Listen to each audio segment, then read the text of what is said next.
Welcome back. So today we're going to start talking about systems of equations. Now this is a set of notes that's going to kind of continue, so I'm going to have places where I'm going to have you pause and work on some practice. So this is going to be a continuation note. You're going to just keep adding on to it in a few different sessions. So first, let's talk about what a system of equations is. So it's just a set of two or more equations. All right, now we have a couple different scenarios going on when we have two or more equations. Now to begin with, we're just going to be focusing on two linear equations, okay, or functions.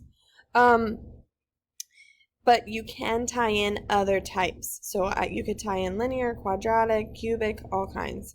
But for now, we're just going to focus on linear. So this is just a little bit of vocab up top here. So if we have a set of parallel lines, those will have no solution because there is no one place, no one point that they have in common. They will never intersect. So that is called inconsistent. Again, it's just a little bit of vocab. So then we move on to when we actually do have a solution. So we can have, if the lines intersect at one point, that is our one solution, wherever point that satisfies both equations, okay?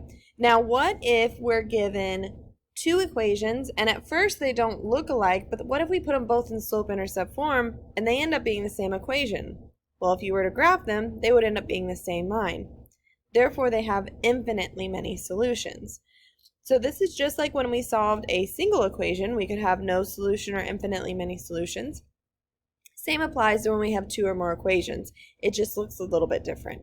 If we were to graph, we'd have parallel lines. They'd never intersect. Or again, we'd end up being the same line, so they'd have every single point in common. So if they have a solution, it is called consistent. And if there's one solution, it is an independent because the lines are independent of each other, but dependent if they are the same line because they depend on each other. Okay? So let's go ahead. Some of this is going to be just using things we already know, and other pieces are going to be a little bit different. So if we go to find solutions graphically, so it says graph the following system.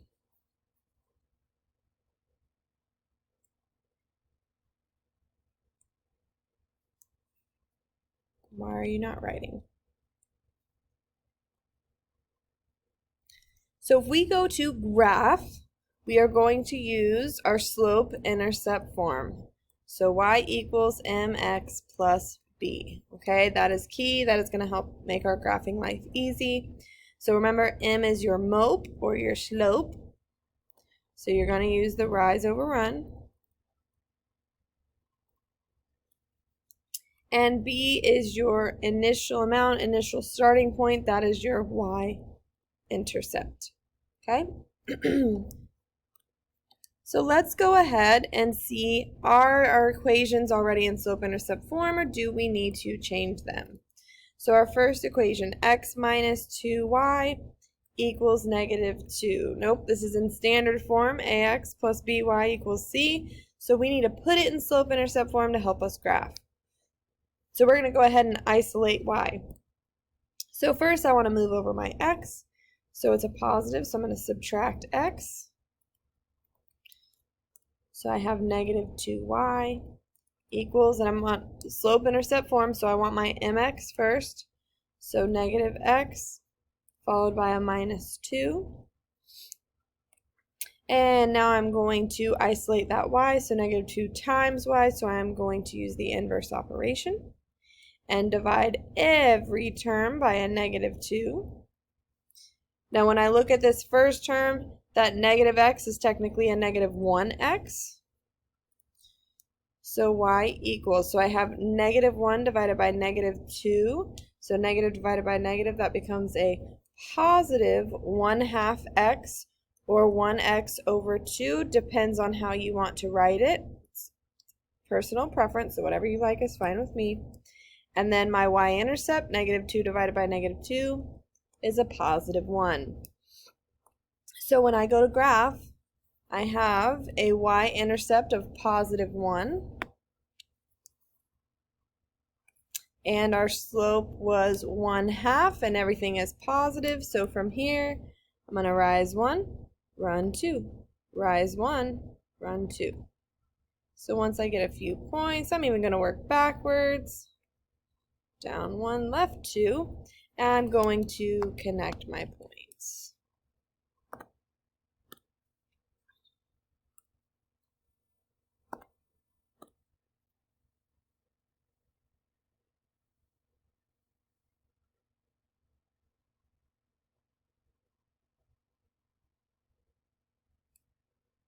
All right, and I'm going to label my graph. So that was originally x minus 2y equals -2. Okay, because I'm going to put both of these lines on the same graph, so that's why I want to make sure I label. All right, so let's look at our next one. 3x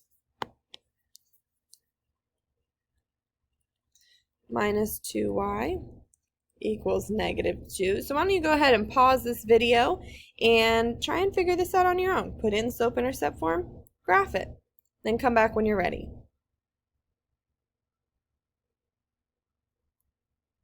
Okay, so I'm going to go ahead and isolate my y.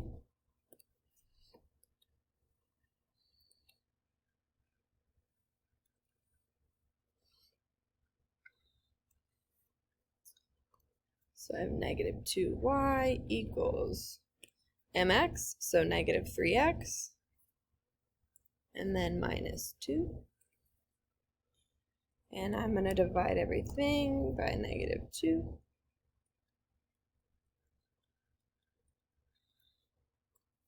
So y equals, so negative divided by negative becomes a positive. So 3/2 is just 3/2. So 3/2 x, or 3x over 2, again, whichever way you like to write it. And then -2 divided by -2, +1. Alrighty. So start with my y-intercept, +1. Hey, I have the same intercept as last time. Alright, so now let's see what happens. So I have a slope of +3 over 2, so I'm going to rise 3, 1, 2, 3, run 2. Rise 3, 1, 2, 3, run 2. So I'm going to do the opposite as well. Down 1, 2, 3, left 2. 1, 2, 3, left 2. And I'm going to go ahead and connect my points once I have enough points plotted. Work with me. Oh, wrong button.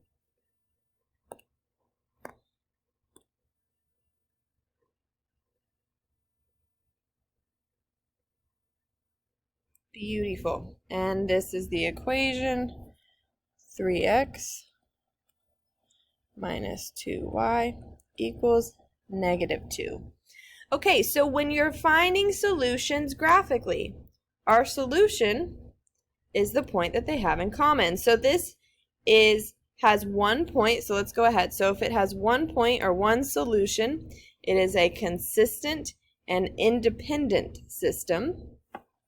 And its solution is 0, 1. All right, so let's see if they asked us any other questions on the left side. Nope, not yet. So we're just finding the solution to the system. So our solution, 0, 1. That is the only point that they have in common. That's the only point that will satisfy both equations. It'll make both equations true. Okay, so justifying solutions. That's when we want to determine, is a point a solution to the system? So an easy way to do that, plug it in, plug it in. We got an x and we got a y, so we're just going to replace our x and our y with the 0 and the -1. So I've got 2y, well, what's y? -1. So 2 times -1 plus 4 equals 2 plus 3 times x. Well, what was our x value they gave us? 0. So I'm just going to plug it in and see, does the left side equal the right? So 2 times -1, so I've got -2 plus 4, and we want to know, does that equal 2 plus 3 times 0? 0. So negative 2 plus 4 is 2. Does 2 equal 2? Absolutely. So it does satisfy the first solution. Now let's see if it satisfies the next equation. So y equals 3/2 x minus 4. So again, what's my y value? So our y value was negative 1 equals, so 3/2 times x, which is 0. Awesome. That's an easy one to plug in. And then minus 4.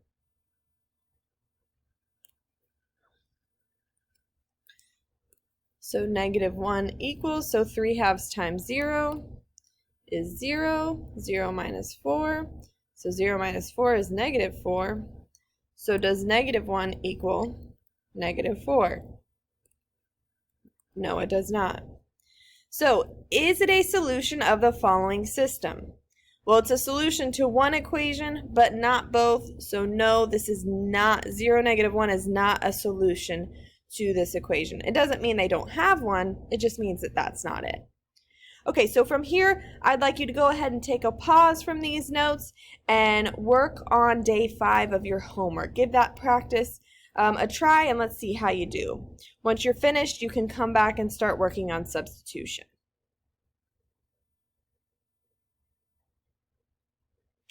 Alrighty, so welcome back. We're going to work on solving using substitution. So there's 3 methods to solve systems of equations. So we started off with graphing. Now we're going to work on substitution. And I think that you've done this maybe once or twice before. You just didn't realize that's what you're doing. So when we're solving using substitution, so I have negative 4x plus 3y equals negative 2. And y equals x minus 1. Okay, now there's 2 other methods I'm going to teach you, substitution and elimination. And sometimes one's easier, sometimes the other's easier. When substitution is easier is when one of your equations is already solved for one of your variables. So since we already know that y equals x minus 1, substitution is going to be easy because I can simply say, okay, well, what's y equal to? X minus 1. So I'm going to substitute that into y in our other equation. What? Yeah, let's see how that works. So we've got negative 4x plus 3 times y. Now, what's y? X minus 1. So I'm going to plug in x minus 1 for y. I'm literally replacing y, and we can do that because it says y is equal to, so y is equivalent to x minus 1. So we replace our y with x minus 1, and then just keep writing and set it equal to negative 2. Now, why did we do that? Because if you look at our beautiful equation right now, look, we only have one variable, and we know how to solve something in one variable, no problem. We're just going to solve for x. So we're going to treat this like any other equation, and I'm just going to solve for x. So first, I want to follow my process.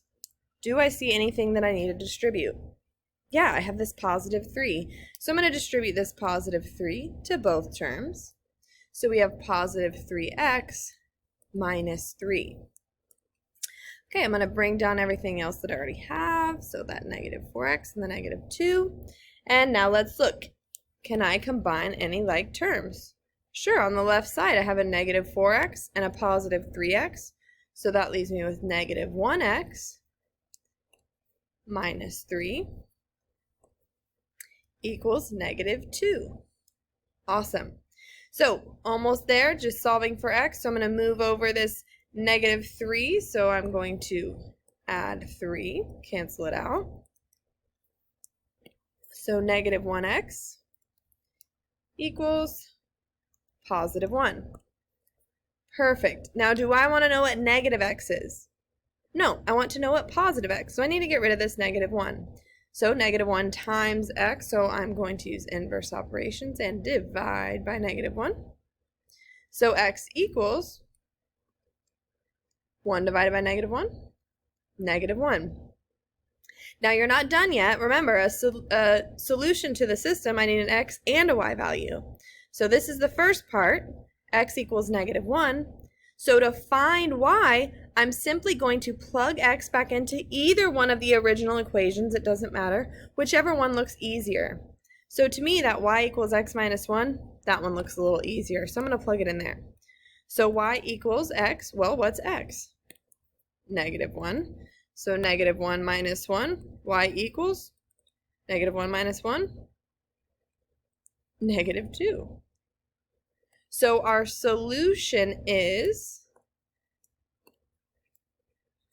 -1, -2. That is the solution to our system.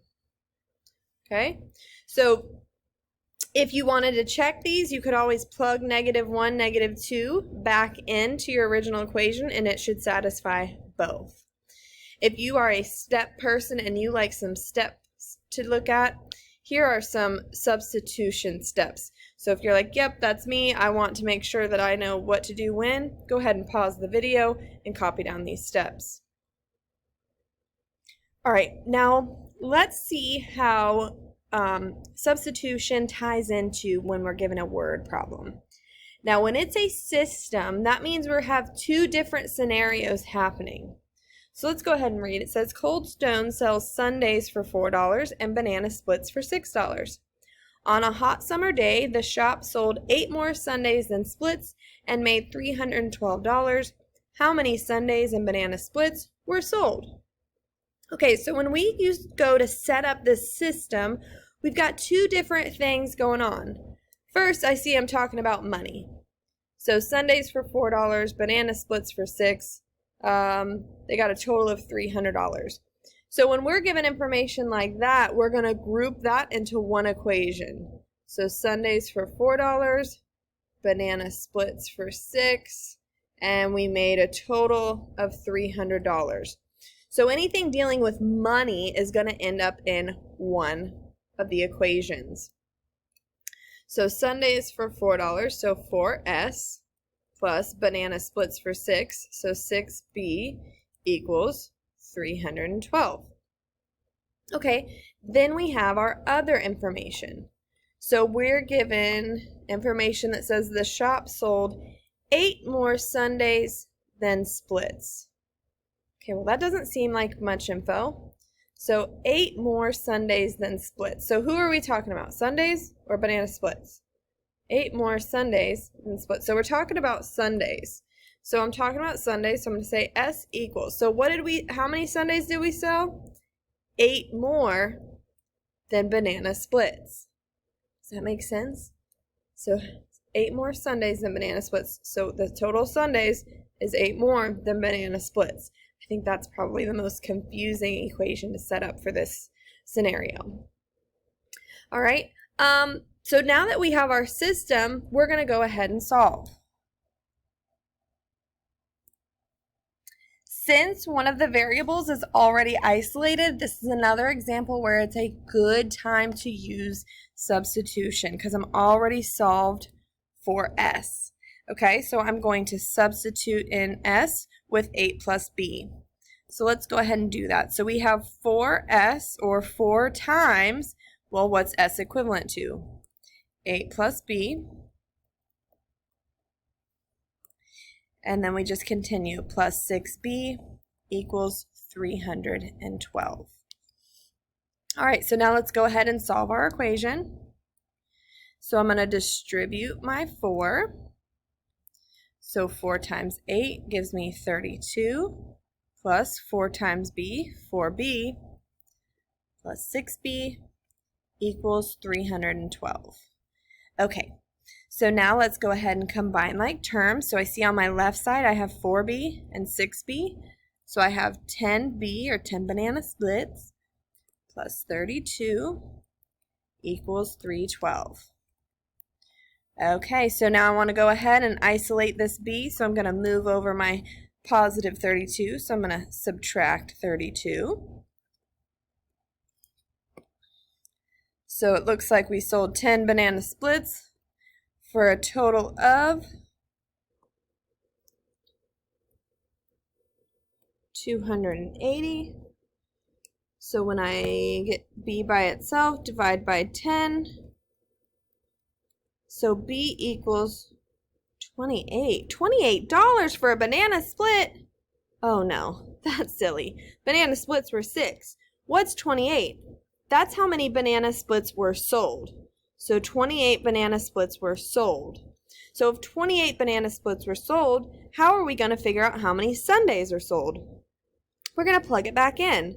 So if there's 28 banana splits, so let's go back up here. It says Sundays, there were 8 more sold than banana splits. So Sundays equals 8 plus 28. So Sundays, we had a total of 36.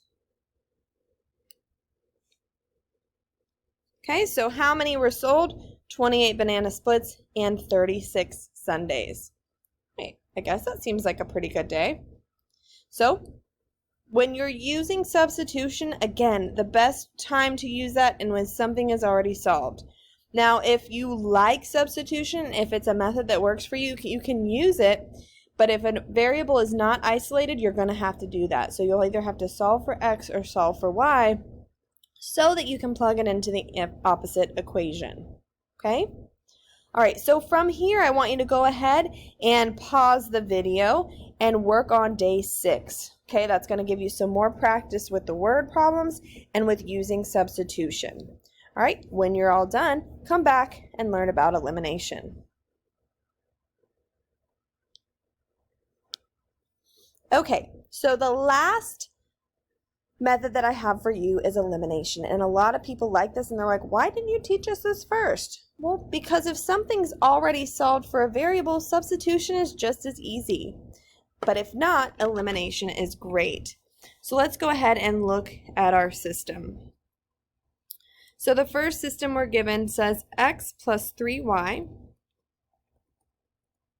equals 4 and 2y minus x equals 6. Okay, so here you might want to start with your steps. So for elimination, first we have to make sure the terms are lined up correctly.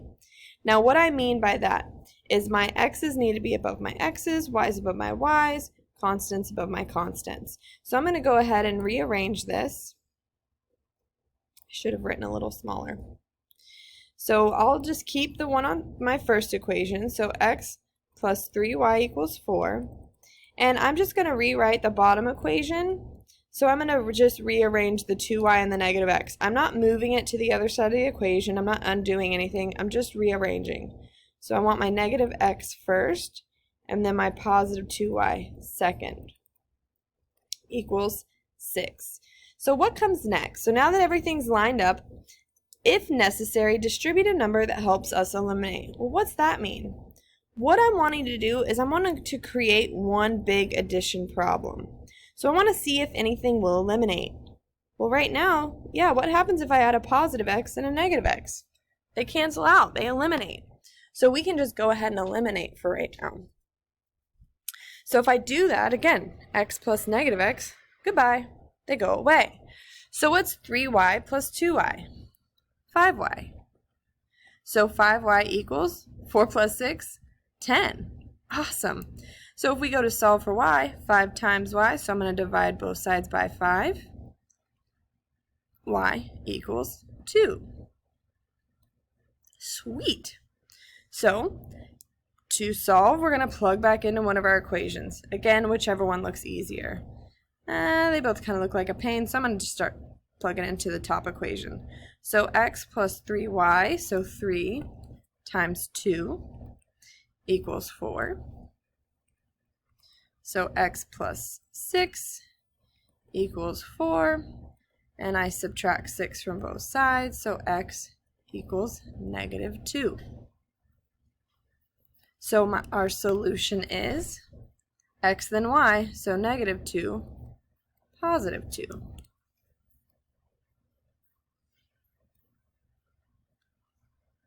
Awesome. Again, that one worked out super nice because right from the get-go, something eliminated. Don't worry, I'm going to show you a problem where we have to do that extra step 2 and distribute a number that helps us eliminate. All right, so again, at any time you can pause these videos, rewatch if something doesn't make sense. Okay, so let's look at a word problem. So during their last game, the Miami Dolphins scored 6 times for a total score of 30 points. They scored 7 points for each touchdown and 3 points for each field goal. Okay, so again, what are we talking about? So they scored 6 times for a total score of 30 points. They scored 7 points for each touchdown and 3 points for each field goal. All right, so what all information are we given? Well, we scored 6 times. Okay, so that's going to be useful. We had a total score of 30 points. Now remember, what's going together here? My other information given is also about points. 7 points for each touchdown, 3 points for each field goal. Well, when I'm given information like this, I usually come in threes. Oh yeah, the total score of 30 points. So all of our points is going to go in one equation, and all of our information about the number of times scored is going to go in the other. So we scored 6 times. Okay, so again, what are we scoring? Touchdowns and field goals. So a touchdown and a field goal for a total of 6 times. Cool? Now what was else? We have our points. So we've got 7 points per touchdown and 3 points per field goal for a total of 30 points. All right. Hopefully that makes sense. If not, pause, look back, make sure you understand where I got all of the variables from. So now that I have a system, I'm going to go ahead and solve. So I know I want to use elimination because my touchdowns are lined up, my field goals are lined up, and my constants are lined up. Okay, that's awesome. Now, notice right now, there's nothing that eliminates. So what we're going to have to do is we're going to have to use this step 2. We're going to have to distribute a number that helps us eliminate. So if we come back over to our first example, notice they were opposites, a positive x and a negative x. So we're wanting to know how many touchdowns and how many field goals. So it doesn't really matter which one I cancel out first. I can start with either. So I'm going to start with touchdowns. So what I look is, which equation has more touchdowns? Well, this says 7t, right? So what I'm going to do is I'm going to multiply the top equation by the opposite. So it's the opposite of a positive 7, a negative 7. So I'm going to distribute negative 7 to all 3 terms. So I have negative 7t minus 7f equals negative 42. All right, let's go back. So again, I wanted to cancel out my touchdowns, so I'm going to find the opposite. So I'm going to distribute a negative 7 to each of my terms. So I have negative 7t, negative 7f, and a negative 42. So now I'm going to treat this again like one big addition problem. So 7t plus negative 7t goes away. 3f plus negative 7f, negative 4f, equals 30 minus 42, a negative 12. So I want to figure out how many field goals do we score, so I'm going to solve for f. So I'm going to divide both sides by negative 4. So I figure out that we scored 3 field goals. All right, so now I want to figure out how many touchdowns. So again, we can plug into either one of our original equations. So that top one looked a little bit easier. T plus f equals 6, so I'm going to use that. So t plus f, so f is 3, equals 6. So for t, I solve, subtract 3 from both sides. So number of touchdowns is 3. So we had a total of 3 touchdowns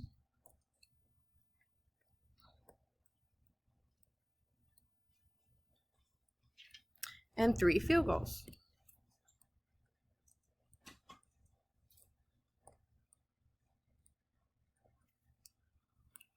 Awesome. So if something doesn't eliminate right from the get-go, it's okay. You're just going to figure out which term do you want to cancel out and multiply the other by the opposite. All right? Now, we did talk about in the beginning how we can have no solution or infinitely many solutions.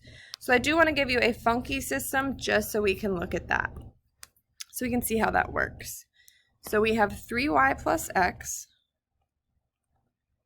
equals 6. And 2x plus 6y equals 12. Okay, so that does not look like a substitution problem because nothing's solved for an x or a y. So I do want to use elimination. That'll be the easiest. But everything's not lined up. Look, I have y's over x's, x over y. Okay, that doesn't work. So I need to rearrange one of them.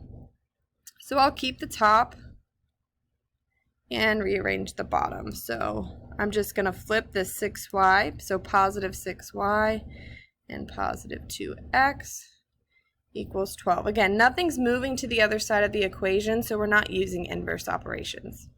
All right, now let's look at what do we want to eliminate. So I've got 6y and 3y and 1x and 2x. Okay, so my x's are smaller, so I'm going to eliminate the x's. So the largest one is a positive 2x. So I want to do a negative 2x. So I'm going to multiply the top equation by negative 2. Okay, because I want the opposite term.